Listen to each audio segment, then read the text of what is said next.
huge welcome to everyone that has joined us so far. And if anyone else is rolling in, that is completely okay. Or you may be watching via recording. Either way, a big welcome and a big thank you for all joining us on this Tuesday evening with what we are covering regarding the New South Wales PLT program and the recent changes that have been put in place and how we can best support you throughout this journey. My name is Billy Koutsis. I'm the Engagement and Sponsorship Manager for the College of Law and have been so now for 2 years. And it's my absolute pleasure to be co-hosting this presentation alongside our Executive Director for our New South Wales PLT Pre-Admissions Program, Morden Hirschhofer. Thanks, Billy. Yeah, lovely.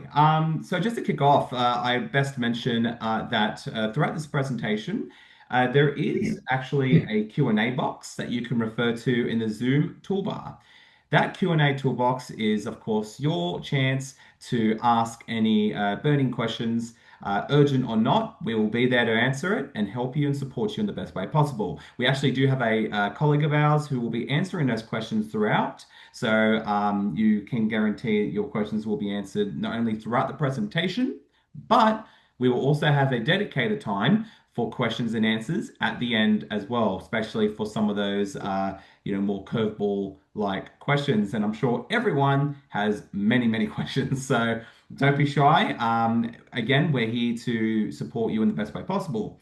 Furthermore, we always love to hear your voice and get your opinions as well and see where you're at in your journey. So, throughout the presentation, you might see a blue bubble on the bottom right-hand corner of a slide. There's a few of them throughout. That's a chance for you all to tell us a little bit about where you're at. So you'll see what the various questions are throughout, but on those slides, I will be sort of launching a quick poll and a quick question, and please feel free to be engaged. We love engagement. We love to hear, again, more about you and I suppose at this rate, the more we understand about where you're at, then the more we can even tailor this very presentation too, which helps everyone, of course. So yes, we're very excited to talk about these changes with you.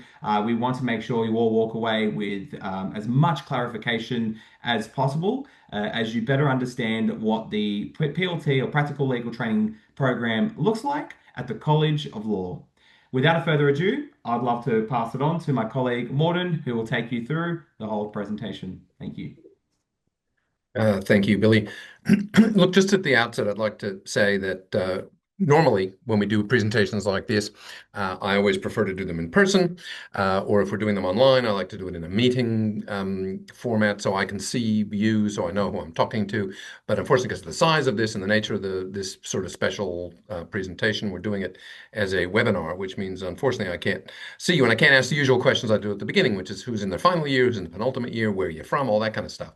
So just to emphasize the importance of the polls and that Billy mentioned, that's where you'll have a chance to let us know how many of you are in final year, penultimate year, etc. So I can sort of zero in on bits that might be of particular interest and relevance to larger groups of you.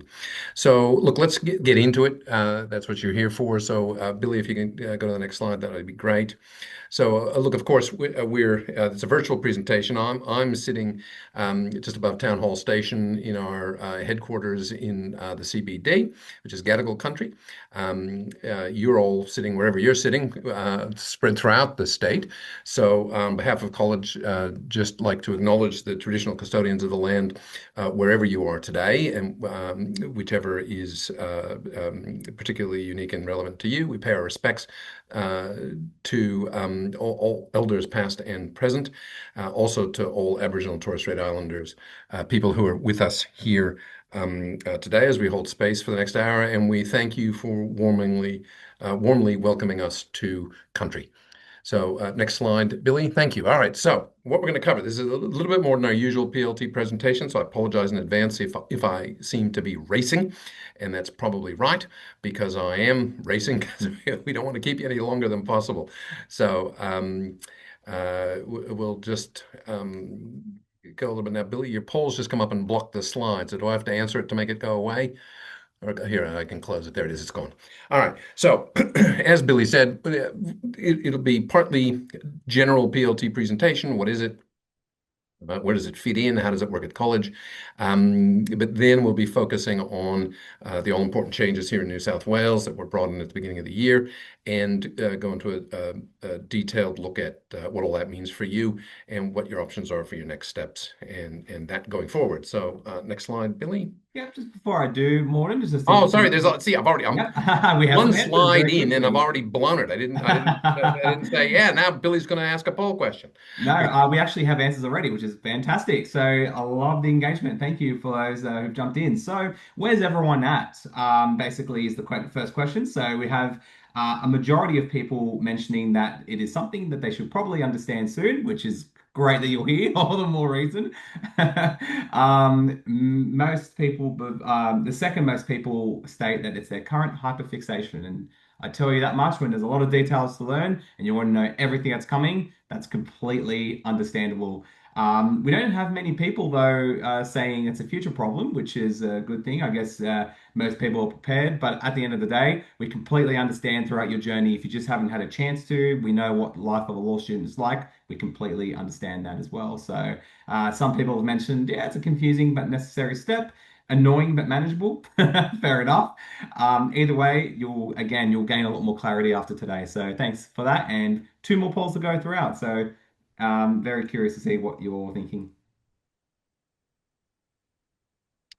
All right, thanks. All right, so PLT and where it fits in. Look, so without knowing where you're all at, some of you probably already know this.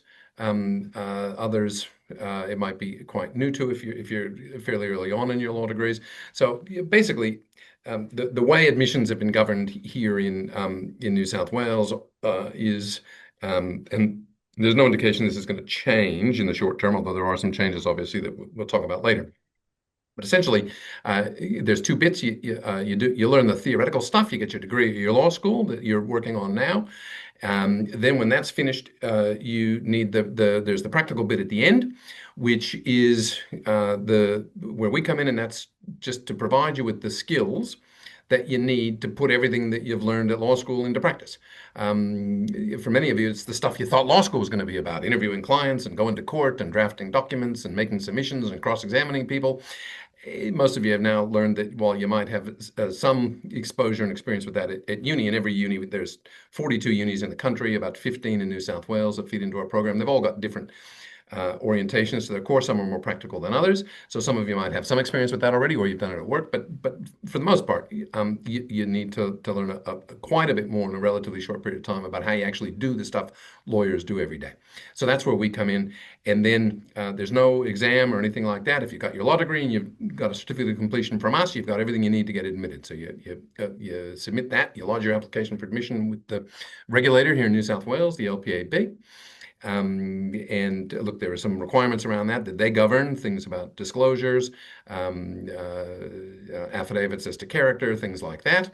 And they've got a detailed guide on their website. It goes to some 76 pages, I think, at the minute. They update it regularly, giving you examples and telling you everything you need to do. So you get all your paperwork in, and then assuming there are no problems and everything's right, you've disclosed everything you're meant to, and you've ticked all the boxes, then you just get admitted at the next admission ceremony. They run one a month here in New South Wales.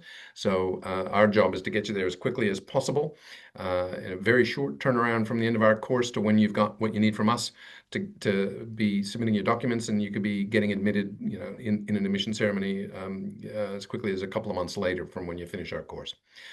So that's the broad brush approach. I'll give a little more detail as we go further on. So how does it work here at college? All right, so there are three parts to our course. We always like to make sure students are aware of that, and we remind you at every step because everyone focuses on the coursework part because, of course, that's the bit they're most excited about and interested in, the things I've talked about, the skills around what lawyers do. There's also a work experience component. That's one of the significant changes at the moment, so I'll talk a little bit more about that. That's a holdover to the old article clock days where Structured PLT came into place in New South Wales just over 50 years ago. And the idea was to replace the old Article Clerk system, which is, the idea that people learn how to be lawyers by following lawyers around for a couple of years. There were a whole host of reasons why that didn't work then, certainly not applicable now. But everyone accepts that that's a great way to put what we teach you into context. So it's not actual teaching or learning. It's just an opportunity to go out in the profession, do some of the things, watch lawyers doing their things. So that's the work. That's the basis behind the work experience component. That's one of the changes, as I said. So I'll go into a little more detail about that later. And then there's this continuing professional education bit, which look, it's easy, it's minor, it's a relatively small part of what we do, but it is important because every year when you apply to renew your practicing certificate, you will need to have demonstrated that you've done 10 hours of continuing professional education. So the admitting authorities require us to get you into the habit of that. So we've inbuilt a continuing professional education component so that you will have done it and you'll know what it's about and you'll be well placed to continue to do it going forward. But it's inbuilt into the course, no extra cost. It's 10 hours or so. You could literally knock it over in a weekend, but we remind you at the beginning and at the end that it's there. So those are the three, what we call the three pillars of PLT. We'll talk mostly about coursework today, a little bit about work experience, probably won't mention CPE again. You'll be thrilled to hear. So now we can move on to a bit more detail. So look, how you learn. We, the thing I always like to emphasize for students at every point, and a lot of this comes from my welcome that I do with students on the very first day of the course, is College of Law is not like university. What we do is not like university. We were created to be something quite different to university. So whereas at university, it was essays, exams, a lot of reading, lectures, tutorials. That's a great way to learn the stuff you go to uni to learn. But it's not a particularly useful way to learn the skills we're teaching you, and it's an even worse way for us to assess whether you've learned them or not, and whether you're going to be any good at or not. So we treat you like lawyers. As far as we're concerned, by the time you get to us, you are no longer students. We are all lifelong students, of course, but we treat you as equals. We treat you as lawyers. You're there in every respect, except you just haven't got the final certificate. You haven't got your ticket. But that's our relationship with you is as colleagues. And so we teach you by doing the things that lawyers do. We assess you the way you will be assessed in practice. And so that looks like the various things that you see on the screen there. So most of our course, certain skills are done in person in small groups, the sorts of things that you can really only learn that way, cross-examining, etc. You can watch To Kill a Mockingbird 1,000 times. It's not going to teach you how to cross-examine someone. The way you learn how to cross-examine someone is to stand on your feet in a courtroom and put hard questions to an uncooperative witness. So those are the sorts of things we're talking about. Same thing, interviewing, making submissions to the court, negotiating, etc. So there's a full week at the beginning of every course with workshops that are devoted to all those sorts of skills. They're not accessible. You just have to show up, do it, get the learning from it, enjoy yourself, and tick, you've got one of the core subjects out of the way. You also then, for the rest of the course, either in a continuing in-person context or online, you go through a whole series, 31 or so practical tasks that are the sorts of things lawyers do: drafting documents, preparing submissions, filling out contracts, the actual nuts and bolts, roll up your sleeves doing of being a lawyer. And they, as the slide says, that they mirror real world scenarios. The whole idea is you have a go, you submit them to your lecturer who gives you the feedback that a supervising lawyer would give you. Yep, you got this. Perfect. Well done. This could be better. Here are some tips on how you might have done this thing a little bit better. Go back and look at the practice paper or the unit notes or whatever they might be. And then if you miss the point or you overlook something, they might say, oh yeah, go back and have a look at this. We'll tell you exactly where you need to go to see how to fix up the bit that is in need of fixing up. And then you just resubmit it and they say, fantastic. That's, lawyer quality. I'd have no problem filing that in court now. So that's most of the course is spent going through those sorts of tasks, getting feedback from your lecturer. And our lecturers they are not academics. They're all practicing lawyers. They've been in practice a long time. Most are still in practice. Those that aren't have sort of stepped back from practice only quite recently. So their experience and knowledge is quite fresh and relevant. So that's the value of our course, is the work that you're submitting is getting quality, personalized feedback from a legal practitioner, just like you would if you were in at a law firm. Now we've got this thing called huddles. Before the pandemic, we knew our students, they didn't want to attend any more than they had to. Busy schedules, not really wanting to socialize with everybody, and that was great. We never had any additional attendance beyond that skills week that I mentioned previously. Then the pandemic came along and people said, you know what, I'm kind of feeling lonely here in my boots at my dining room table, looking at cat memes and sourdough bread recipes. I wouldn't mind having some human interaction. So we introduced this concept. There are 5 points in the course now where you meet together as a group virtually. It's not compulsory. We know people are busy and they're not going to be able to attend everything. They're only 30 minutes. They come at the end of every subject. They're really just designed for one last opportunity for your lecturer to give you tips on, sort of summarize the subject you've completed, give you tips on how to prepare for the assessment, and answer questions. They're recorded, so anybody that can't attend can watch. We're still getting a pretty good uptake on both attendance and the watching of the recorded videos. If that starts to dip, we'll probably discontinue it, but for the time being, we'll continue it as long as students want it and are getting value from it. And then the final bit, I mentioned assessment earlier. So that's what the practice ready review is. Like I said, no exams, no essays. That's not how lawyers do things. You will be assessed every day at work by sitting down with your supervisor, whoever that is, in-house counsel, the minister, senior partner, whoever you're answerable to. And they'll ask you questions like, where are we up to in this file? You'll have your 60 active matters on your desk, real or virtual, and they'll say, take me through them. Where are we up to here? Have we done everything we're supposed to? What's the other side say about that? Have we complied with all the rules? What are the ethical considerations we need to be concerned with in this particular area, et cetera? So those are exactly the questions we ask you. At the end of every subject, after you have done 2, 3, 5, 10 tasks that you've submitted, you've drafted this, you've advised on that, you've done an affidavit, a statement of claim, a contract for the sale of property, whatever it is you've done, you will have gotten feedback on all those. That's when your lecturer just asks you the sorts of questions I did. We're not grilling you or cross-examining on the work you've submitted. We just want to know, what did you tell the client about that? Why did you tell them that and not this? How would our advice change if their circumstances changed? And things like that. So that's what that is. Now, it took us a long time to get the regulator to accept that that's the best way to assess our students. They relented about 10 years ago, so we've been doing it for a long time now. We've got probably 20,000 students across the country that have been assessed in that way. Students love it, the profession loves it, everybody loves it. Now, I know, look, the idea of being asked questions for about 45 minutes might make somebody think, oh, that's a long time to be being asked questions about property law. The overwhelming feedback we get from students is, oh, the time went by so fast, and I enjoyed it so much.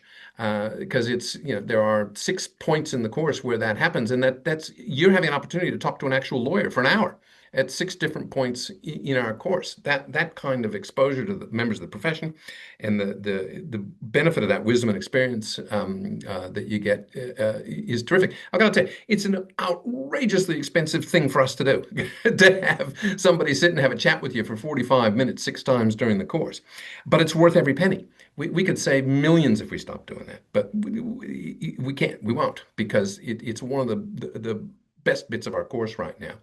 And unless there's an overwhelming reason to change it, we have no intention of changing it. So it's a conversation. It's an opportunity. Look, I don't know about you. I was the world's worst student when it came to sitting exams. I'm a ponderer. I'm not a quick do this under pressure kind of guy. I chose all my courses for all my degrees around writing essays and doing presentations rather than sitting an exam. Every exam I ever sat, I came out thinking, oh, well, I blew that. I missed the main point. I prepared for the wrong thing. They didn't ask me the right questions. If only I could explain. I thought, if only I could sit down with my lecturer and demonstrate how much I actually learned, because the exam I just sat is not an indication as to how much I actually know. Well, guess what? That's all we want. That's all we ask you, is to explain. That's it. So if you're anything like me, you'll love having an opportunity to demonstrate your knowledge and understanding in a conversation with a senior lawyer. So look, I spent way too much time on this slide. So next, Billy. All right, so I mentioned subjects a minute ago. So here you can see here the 5 core subjects. Lawyer skills, that's the one I just mentioned, is covered off in that skills week. Then when I said once you've done the first week of the course, tick, you're 20% of the way there in terms of core subjects. The remaining subjects are covered in order. separately. There's a bit of overlap now coming in as a result of the changes that are coming, but I'll touch on that in a moment. For the most part, though, you work your way through ethics and professional responsibility, then you work your way through civil litigation, then property and commercial and corporate. Then you get to choose two elective subjects when you enroll. We offer all 8 that are recognized under the competencies by the admitting authorities around the country. You just choose the 2 you want. It's gotten far easier. You had to choose so many from one from column A, one from column B. Now they just say, oh, look, just let students choose the 2 that they want. So those core subjects plus the 2 electives you've chosen, that's the entirety of the course. So those are the subjects that you work through from start to finish. Next, Billy, thank you. So, look, I've covered a bit, if not all of this here. These are the things lawyers actually do. You work on files, you interview, you negotiate, you draft documents, lots of drafting of documents, lots of reading of documents. That's what lawyers do. That's our skill. Advocacy, courtroom, letters of advice, all that sort of stuff. So these are just examples of the real world lawyer tasks that you'll be working through as you work from subject to subject and task and activity throughout the course with the guidance of your lecturer. The most important thing lecturers do is they give feed forward. They tell the students, look, this is the next subject we're going to, the next task. These are the things you need to be careful of. Avoid these traps. Remember these tips. If you have any questions, let me know. They set you up ahead of time to do it. They're available to assist you as you're working through. And then, as I said, they give you the feedback at the end, so that you know and we know that you've got it. You now know how to think like a lawyer and act like a lawyer. All right, next slide. All right. Well, I've already mentioned this. No essays, no exams, no lectures. It's just working through the files. Our teaching philosophy is really simple, but perfect for what we do. I call it the IDA principle, IDA, information, demonstration, application. We briefly tell you what you need to know and give you all the resources you need to do whatever task we're asking you to do. Then demonstration, we show you what it looks like. Here's a bad affidavit, here's a good affidavit, here's an interactive quiz to do, here's a video, whatever the thing is, we show you what it looks like in the wild. And then we say, right, now you have a go. A, application. You have a crack. And then we give you a file with everything you need in it to do it. All the forms and documents you need, all the resources you need, everything that you'd expect to find in a lawyer's file if they were asked to do that task. Your instructions will come from a hypothetical senior lawyer that'll say pretty much something like, this is who we act for, this is the type of matter it is, this is where we're up to. I'm going on leave for a couple of weeks. While I'm away, can you do the following 2 or 3 things? So that's our way of setting your tasks for you. And like I said, you got everything you need to know between the IDA principle and now the file-based approach. You're just ready to go in and have a go, and it's risk-free. You're doing it for the experience and the feedback. And none of that's accessible because, as I said, we have the conversation with you at the end of the subject. We don't want you approaching the tasks afraid you're going to fail or thinking there's so much online. We just want you to relax and lawyer, and then we'll give you the feedback on it and say, yep, you've hit that level of competence that we expect from a brand new lawyer, somebody who's just learned it and never done it. You may go. You can go and get admitted now. So that's our overall approach and the specifics in a bit of a nutshell, but enough detail. So hopefully you've got now a sense of what you'll be doing for the 15 weeks that you're doing a course. Right, now I did mention the work experience. And I mentioned why it's there.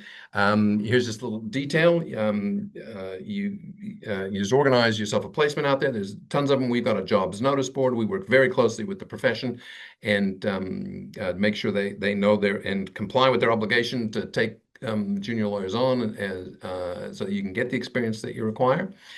And now this is one of the changes is that currently we have 2 for the next month. Now it's February is about it. For 1 more month in February, we've got the 2 choices. There's the 75-day standard option and a 15-day shorter option. So any of you out there who are in your final year, you've already finished and doing a course, we've got 2 more intakes in February. One starts next Monday. That one's closed. But the 2 weeks later, on the 16th of February, is your last opportunity to do a course under the current rules if you want to. But we're gearing up for the new structure of our course that's going to come in from the beginning of March. But There is this tiny window that you can do the 75-day option if you want. But for most of you, you're going to be doing the new structure of the course that's coming in a month's time. So I'll talk mostly about that. So one of the good things that the regulator has done is reduce the work experience requirement. So now it's down to 15 days instead of having to do 75 days or do another course to do 15 days and get it to count for 75. It's just the 15-day requirement.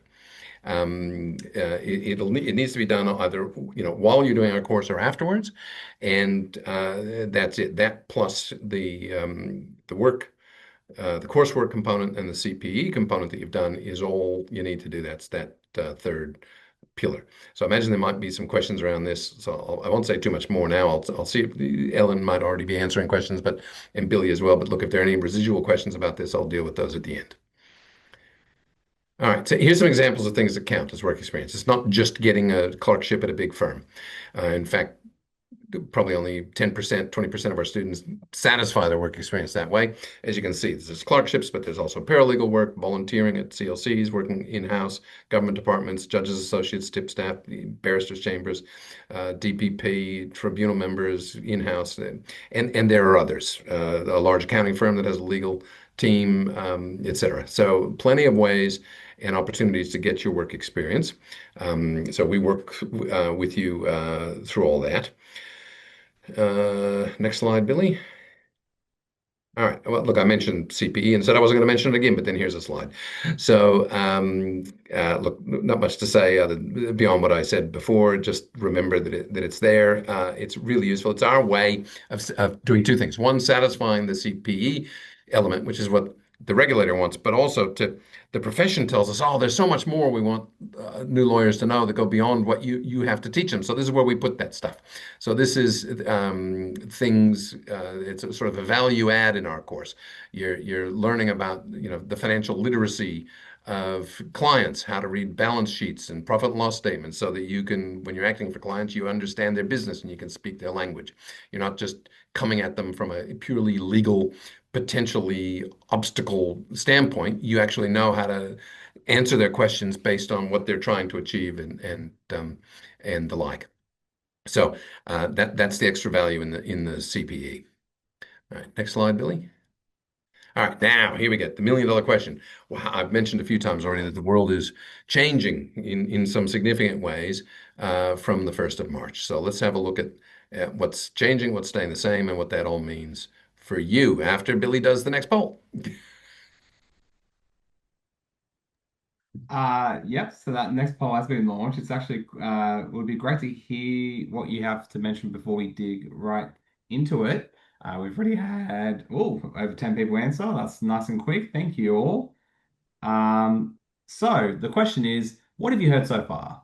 And we completely understand that some of you have already probably heard something from somewhere, from a friend, from a regulator, even from the college or a PLT provider. Long story short, what's the go here? So, very little people have said that they missed, an email potentially, or not heard anything. So that's good. That's a great thing.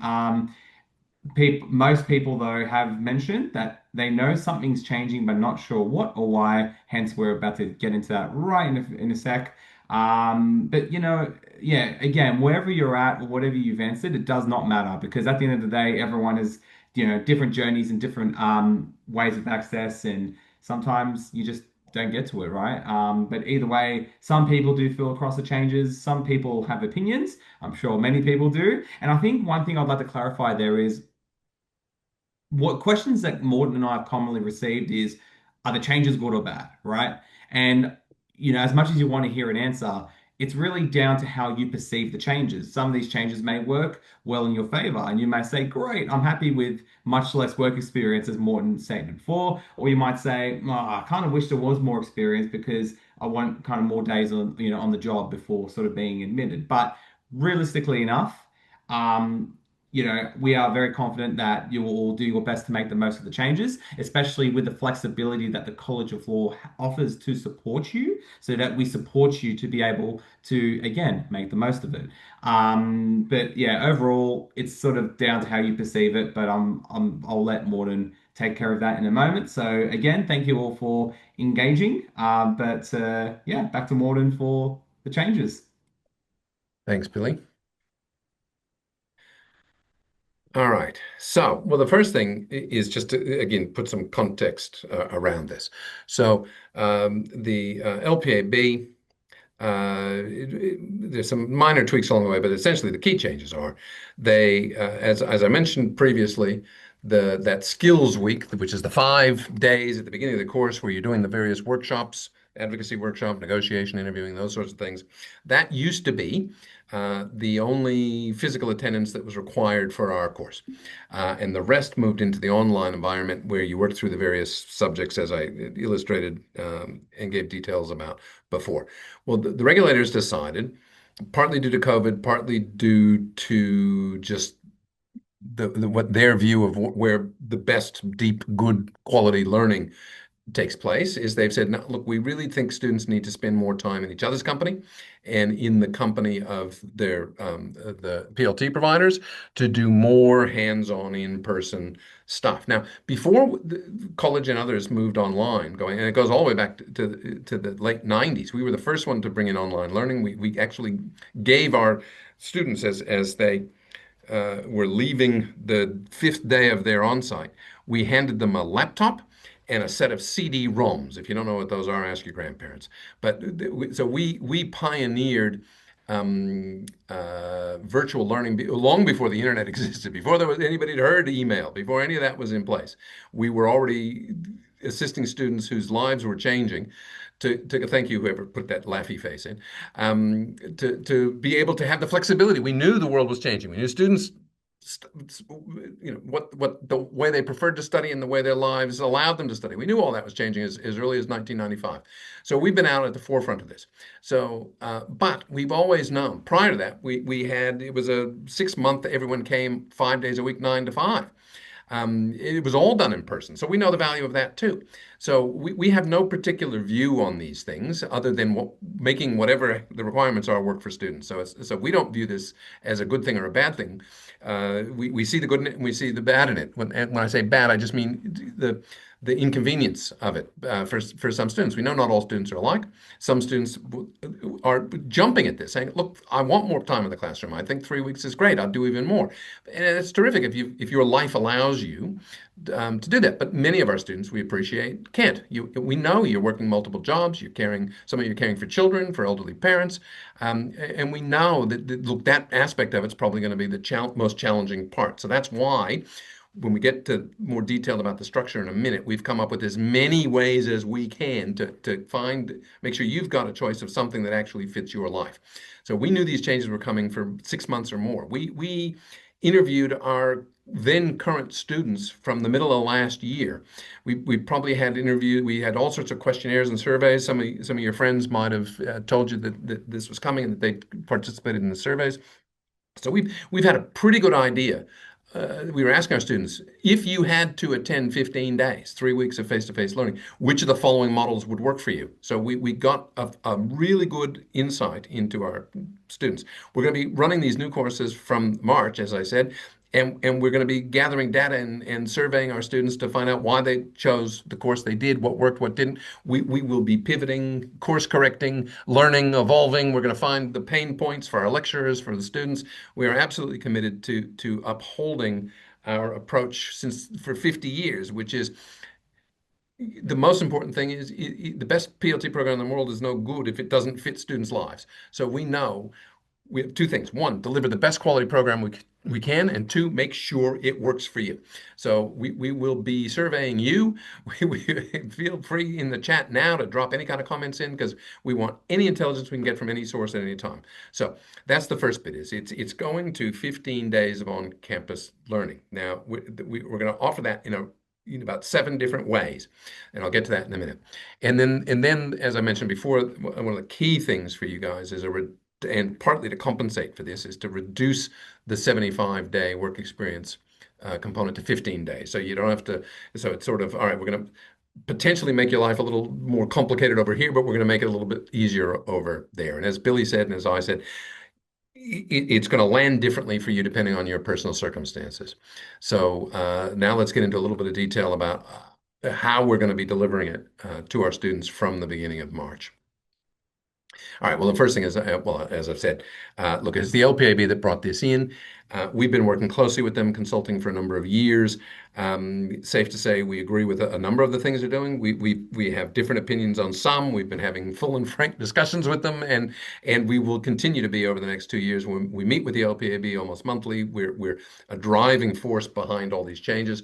If for those of you that have heard about the changes and are fairly well informed, you know that there's been communications from the Chief Justice and the LPAB that the changes we're talking about now are sort of interim in nature. They have a, a quite radical view of how PLT should change from about 2 years from now. And like I said, we agree with a fair bit of it.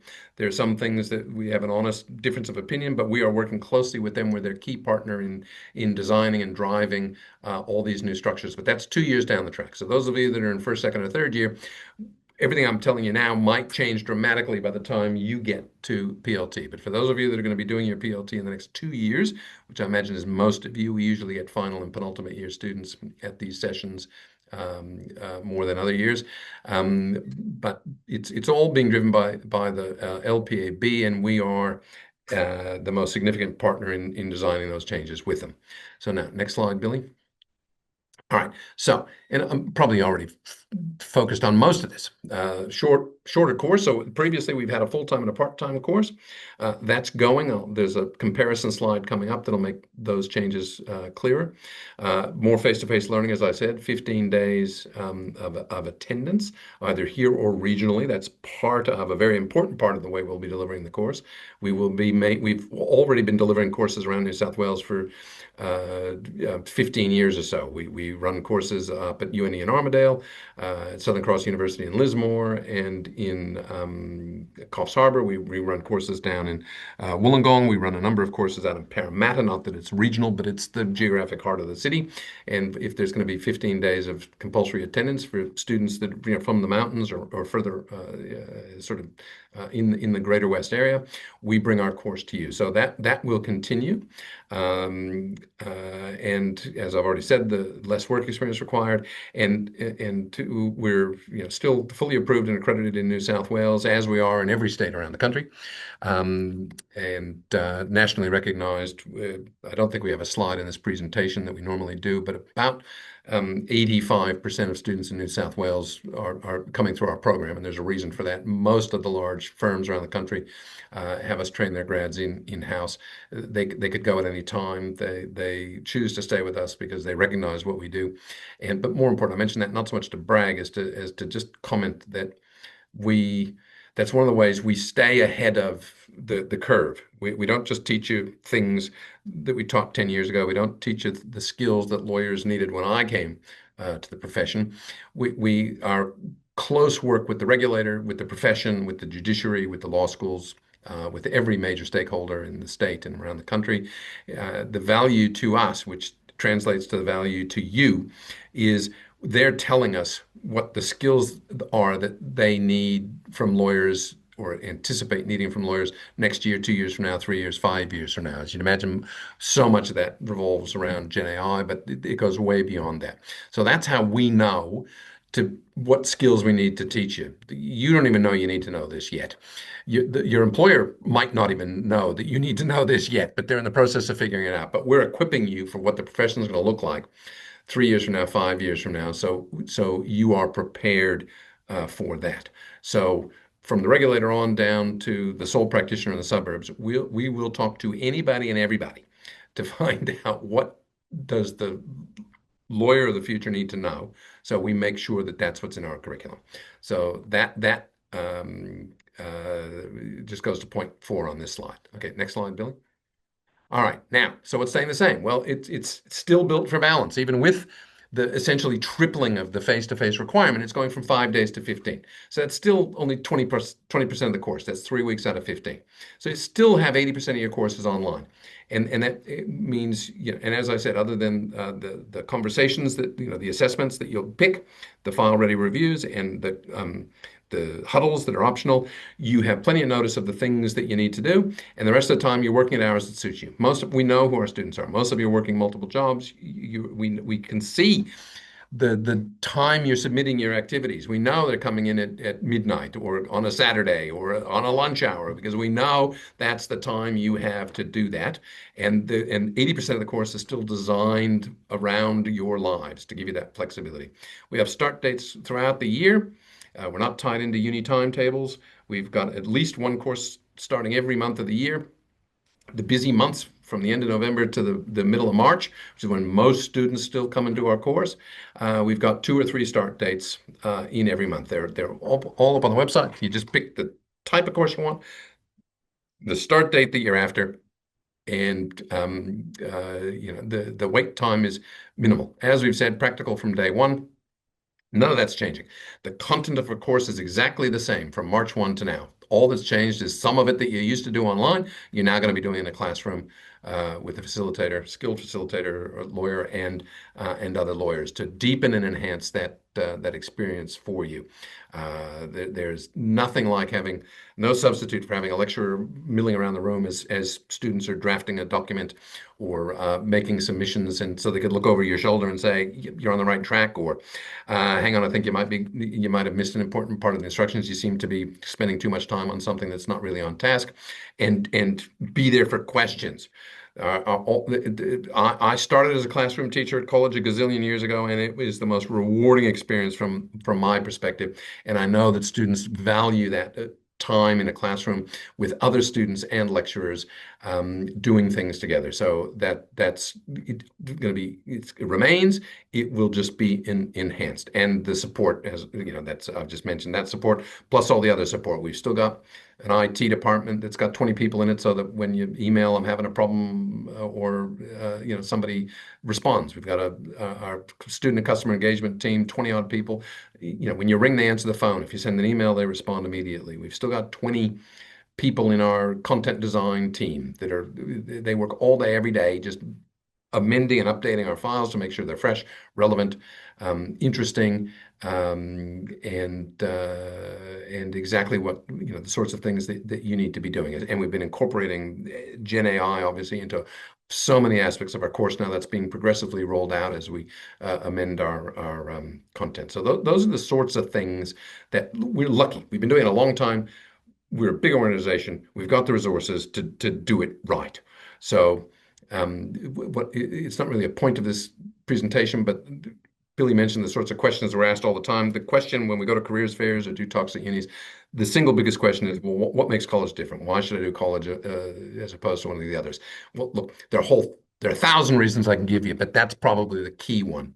Is the We know we're privileged. We're in a position to be able to do so much more for our students, and it's in our DNA. We were created 50 years to do this and only this, so it's natural for us, and we've never lost sight of that mission. So that I cannot underscore support as well, leaving aside the content and everything else that we're going to be learning, that we're going to be teaching, and you're going to be learning. That support piece is critical from your perspective because we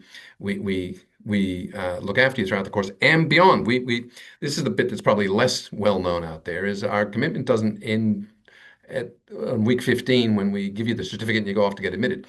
We support you in ways you can't even imagine for the first 2 years while you're settling into that all important part of practice where you're finding your feet. We give you career support. We give you networking support. We give you mentoring support. You get more from us in the 2 years after you've done our course than you do in the 15 weeks that you're doing our course. So again, it just underscores support. In fact, Billy, on future slides, maybe we move support to number one. Anyway, I might mention as well that students during our course and afterwards, and this is only exclusive at the College of Law, have access to practice papers in all jurisdictions, and that's another unique aspect to the college support, and that testament to what we give you again during your course and after as well. yeah, no, thanks, Billy. That's a good point. We give you a full set of practice papers. We don't call them textbooks, but even though they're probably the primary resource for you during your course. They're designed. There's a whole lot in there that we don't teach because it's not in the competencies, but while you're doing the course. But they're designed to be literally the beginner's guide to everything, and that's why they're called practice papers. And you have those so that you can you throw them down to court. Quick, your boss says go down and do this, and you've never done it before, and then you remember, oh, there should be a paper in on this in my college practice papers. I cannot tell you how many times former students have told me that they grabbed their college practice papers that are right behind their desk on the shelf, and they've read it in the taxi on the way to court. And they walk into court and made a successful application looking like they do it all the time. And 20 minutes earlier, they'd never even heard of that area of the law. So that's a phenomenal uh, resource for you as well. And you get the hard copy for you to keep. But you've also got access for the first year to the updated online versions of those as well. And as Billy says, across the entire country, it's not just limited in New South Wales. You have access to a whole suite of practice papers everywhere. Okay, Billy's going to the next slide. That's telling me to hurry it up. So here's the quick comparison that I mentioned before. So look, the current course that has about 1 month more to go, you can see we had the part-time and full-time, so that's why there was a 15 or 30-week option. There was the on-campus attendance that I mentioned, which was the 5 days at the beginning. Following that, depending on whether you were full-time or part-time, there was, essentially, if you were in the full-time course, it was the equivalent of a full-time uni load. Part-time course, same course, just delivered at half speed, so less hours. There was the 75 days primarily of work experience, the LPAB approval, of course, and the fees. So now, so what's not changing, the bottom two obviously aren't changing. It's still approved and the fees are not going up.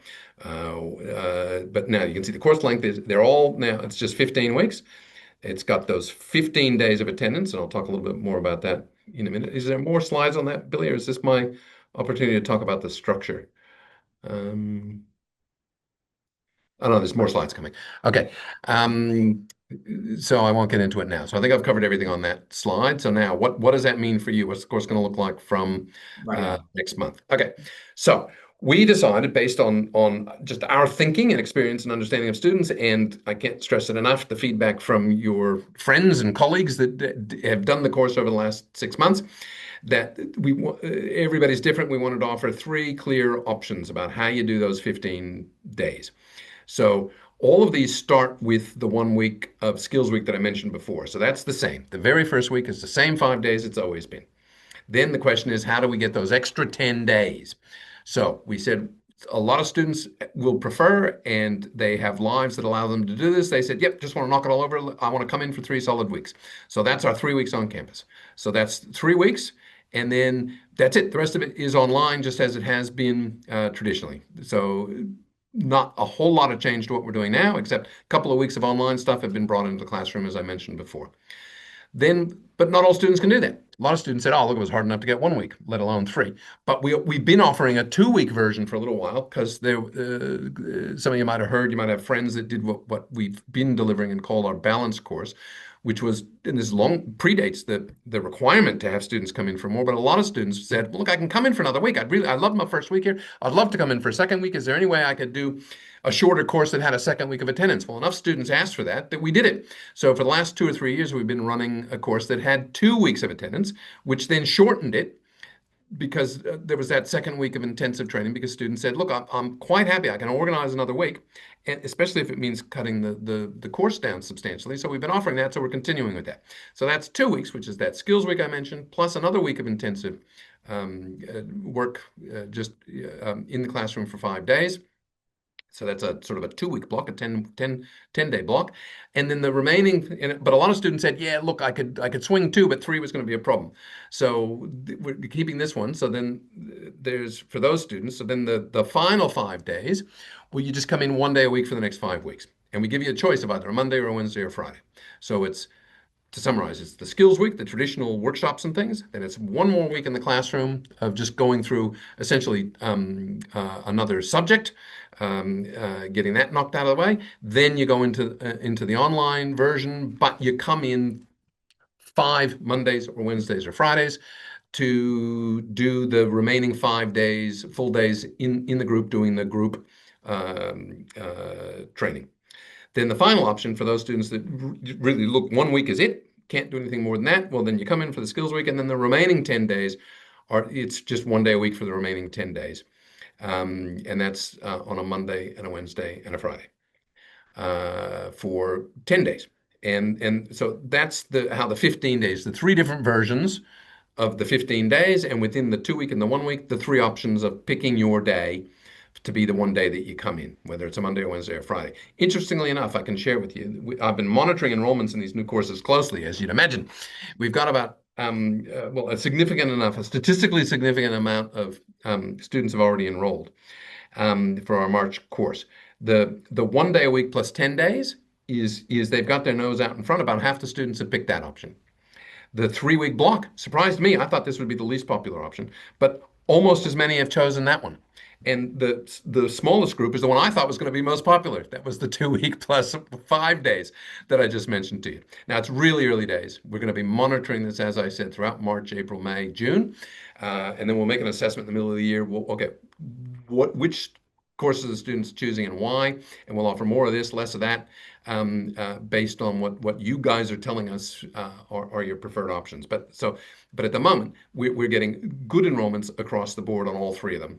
And so the students are telling us, and they're ringing up. A lot of students are ringing up saying, "Can you explain all this to me?" And the feedback we're getting from them, we're getting really good idea of why they're choosing what they're choosing, and we already know some things that we might change to assist students with some of the issues that they're identifying for us. So we'd love to hear from you on all that. And then we will be continuing our regular course that we've always had, which is our on-campus course. That this is for students that either have a visa that requires full-time face-to-face attendance, or for whatever reason they prefer that style of learning, and that's what they want. They want to come here 3 days a week for the entire 15 weeks of the course. So that's there as well. So we've got these four versions that we're able to offer in terms of how do you get your 15 days. Now, next slide, Billy.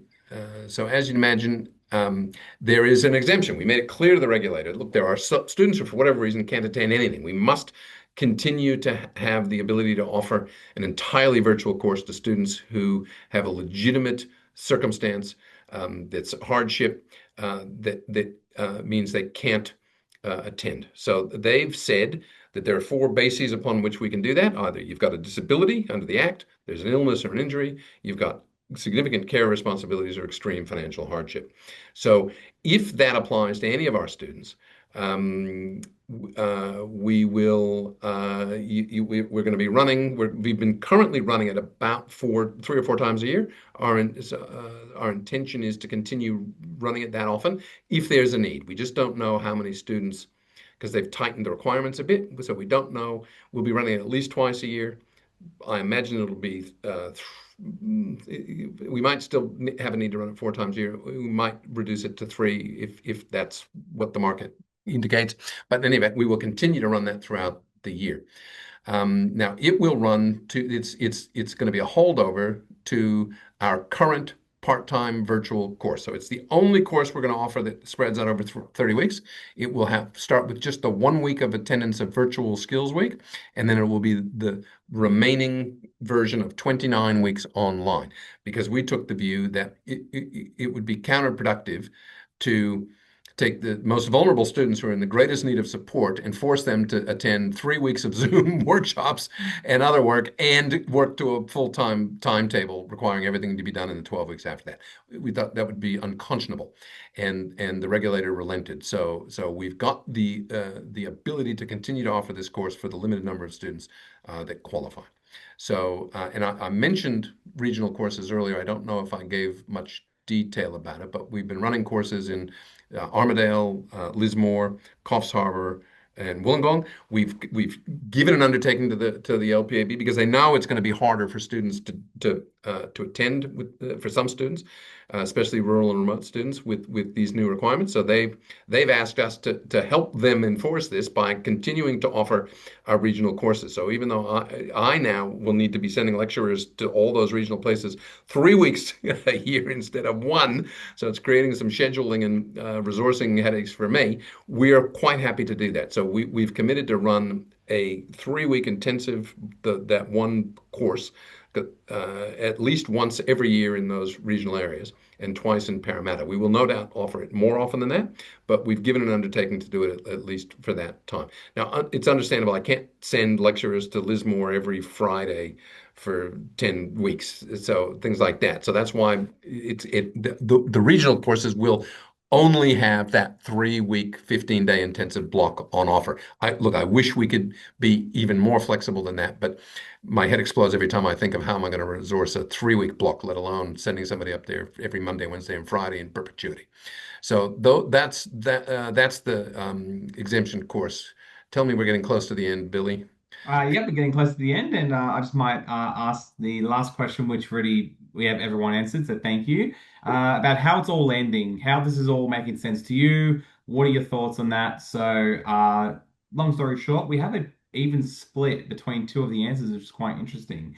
I'd say 35% of people that have answered have mentioned that they're feeling better now that they understand the options, which is fantastic. But then conversely, we have 35% of people saying that they're not sure how they'll fit 15 days on campus into their life. And to be quite honest, we completely see the point. We see, all the opinions of those that have come before us. We have factored these opinions in ourselves when sort of consulting with the LPAB and sort of internally understanding how we can best structure our courses for you. So it's great to get a more updated snapshot of how you're feeling. And I guess to address those that are a little bit unsure about how they're fitting those days on, within their schedules, this is why the College of Law does what we do best, is offering flexibility. So of all PLT providers that are out there, the College of Law by far is very proud to have the most options and the most flexibility because we want to try and make things work for you. Of course, it's to be 100% happy with something is usually a hard ask no matter what, but to be mostly satisfied with something is great, especially when you have options to choose from and not just the one track that you have to follow. So again, we can only hope that the options that we have provided have helped in that decision, but we totally understand where you're all feeling and and what the current status is because yes, it is quite a big change that everyone involved is learning to adjust to. But again, thank you for your engagement in those polls. Really great to know how you're all feeling. I'll go to the next slide. Okay, thanks. Just the one last thing I want to mention on that, how am I going to fit 15 days into my life?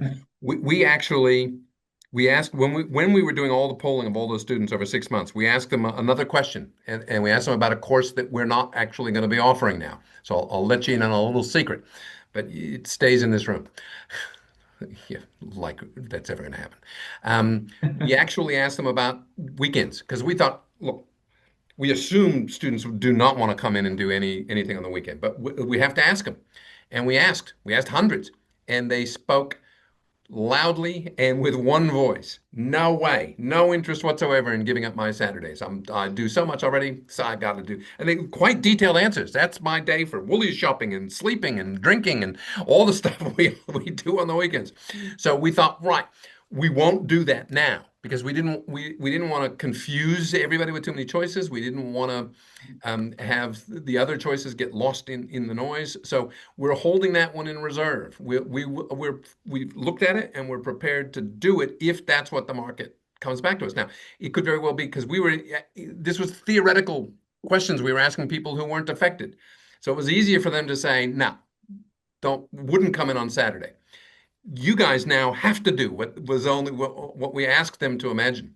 If we want to hear from students and we're thinking about how can we come up with the best way to do another survey with students who actually now have to make this choice and put Saturday back on, doing 5 Saturdays or 10 Saturdays back on the menu as an option. And if it turns out that enough of you actually think, well, look, that is my solution. That's my answer to how am I going to get 15 days in. Don't like it, but it's the best of a number of not thrilling options. We'll wheel out a Saturday course faster than you can say Bob's your uncle. We're ready to do it if you tell us to. So absolutely take every opportunity to let us know. In fact, I'd love you to even right now in the chat or in the Q&A, just put in no Saturday, no Saturday, no Saturday if you're in that camp. But look, could do Saturday if you think that might actually help you. So I'd love to get your feedback on that. All right, now look. Here's moving on to the last slide. Look, here's just a little bit more, some examples, just to put faces to the sorts of things I was talking about. These are all current lecturers or career advisors or other members of college. So it's just an example of, these are four of 400 staff we've got around the country, but they all do New South Wales work. So um, next slide, Billy. All right. So, yeah, look, the basic requirements. This is unchanged. It's the same as it has been. It's the same as it always will be. To start your PLT, you need to have your priestly 11s done, and you need to have no more than two electives, and that's law or otherwise if you're doing a combined degree. So, no more than two electives in total. You need to have done your New South Wales is more lenient than other admitting authorities.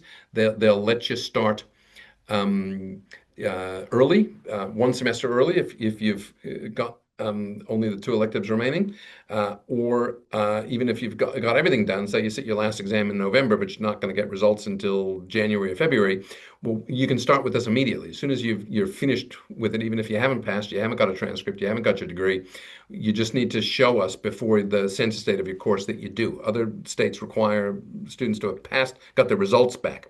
New South Wales will let you start on the assumption you're going to pass, and you just have to show us by the census date in New South Wales. That's one of the good things here in New South Wales that we're all pleased with and that you're fortunate to have. So here you go. There's a QR code. You can scan this. It'll show you. We've only got our courses up on the website till 30 June. And the courses from 1 July onwards will be going up in the next little while once we make some assessments and changes about what to offer and when. So they're coming, but this will show you all the courses that are starting for the first half of the year. And is that it, Billy, or is there a little bit? Oh, the fees. Like I said, from the previous slide, they haven't changed. So it's still, and we're not planning on changing it for the next year either. One of the ways we can help students with the cost of living crisis. So it'll be 9,200 a year for Australian citizens and permanent residents for the foreseeable future with the international students. Oh, final slide. Yes, and again, cost of living. We've freed up millions of dollars for bursaries and scholarships to expand. We've always offered them, but we've expanded them because the need has been so great of late. So we've created some new bursaries. We've got bursaries for students in the community justice system and just financial assistance generally. Of course, Aboriginal Torres Strait Islander support. So I can't remember off the top of my head. Billy or Ellen, do you know how many we've handed out in the last little while? I'm sure it's well into the hundreds since we've introduced this, since we expanded it in March of last year. Yeah, look, I may not have the exact number, but many. We've entered many because we are committed to supporting, those that do fall into these categories, and we're very supported to, yeah, again, supporting access into the profession because that's what it's about. Where there's access and opportunities to increase access, the College of Law is there to support, and we double down on that support for you as well. Yeah. All right. I think mercifully that's the last slide. So, Billy, is there anything I've overlooked or that you'd hope to cover that you want to add at this point, or do we just ask? I realize we've gone a little long. I apologize for that. Yeah, that's We can okay. open it up for. I'm happy to stay as long as people want to talk. So we can open it up to questions if there's nothing in particular. Yeah, look, I just wanted to reiterate, I guess, in the College of Law's eyes and in your eyes too, as much as these changes have taken place, just to reiterate, the quality and the support of our program does not change. We are still there for you in many of those ways, if not more. And when you think about again some of those more unique aspects to the College of Law's program, again, just to reiterate, the flexibility and the choice that we provide is second to none, and we're very proud to be offering that support in regards to that. The career coach support that we provide as well is really helpful for those that need any help in this sort of careers department. Working on their LinkedIn profiles, advice on their CVs and cover letters, whatever it may be. We have that support for you, unlimited and free, FREE, free appointments that you can book during your course, but also even after your course. I believe it's a year after your course that you can still have access to those appointments because again, as Morten has said, we are committed to supporting you beyond your PLT as well as during as well. And whether it be those access to a 50 plus resources, sample CVs, sample cover letters, practice papers, as we mentioned before. We well and truly have it all. And, again, that support for you does not change even through all these changes. But again, we're there to support you. So big thank you for all those people that have stayed past the 7 o'clock.